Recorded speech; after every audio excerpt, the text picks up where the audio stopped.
আজকে বাজার থেকে নিয়ে চলে এসেছে ইলিশ আর চিংড়ি মাছ। তো ইলিশ মাছটা আজকে রান্না করব, আর চিংড়ি মাছটা বেছে ধুয়ে রেখে দিয়েছি। আর এদিকে দেখো মাছের তেলটাও ভাজা করব, তো দারুণ লাগে খেতে। আর বর্ষাতে ইলিশ মাছ তো এখন একটু আধটু চলবেই, আর ভালোও লাগে খেতে। এদিকে মাছটা ভাজতে বসে দিয়েছি, তো হালকা করে মাছটা ভেজে নেব। আর এদিকে শিলনোড়ায় আজকে কাঁচা লঙ্কা আর একটু সরষে বেটে নেব। তো সাদা সরষেটাই আজকে নিচ্ছি, কারণ কালো সরষেটা শেষ হয়ে গেছে।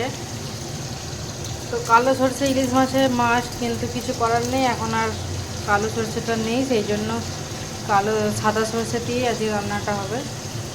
তো এইদিকে দেখো মাছটা ভাজা হয়ে গেছে, আর একটু ভাবলাম বেগুন দেবো, তো বেগুনটা একটু কেটে ভেজে নিয়েছি।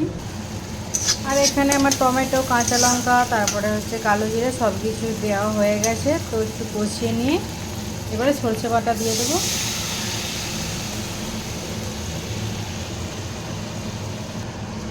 তো আর একটু পোস্ত বেটে রেখেছিলাম, তো পোস্তটাও দিয়ে দেবো।